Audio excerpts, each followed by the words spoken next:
কাবা ঘরের ভিতরে কি রয়েছে? অনেকের কাছেই এটা একটা প্রশ্ন। চলুন তাহলে দেখে নেওয়া যাক।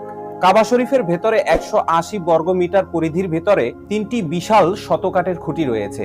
এই খুঁটিগুলো প্রখ্যাত সাহাবী হযরত আব্দুল্লাহ ইবনে জুবাইর রাদিয়াল্লাহু তাআলা আনহুর সময়কালে তৈরি করা হয়েছিল। বিভিন্ন সম্রাটের সময় প্রেরিত মূল্যবান উপহার সামগ্রী ঝুলানো রয়েছে কাবাঘরের মাঝ বরাবর।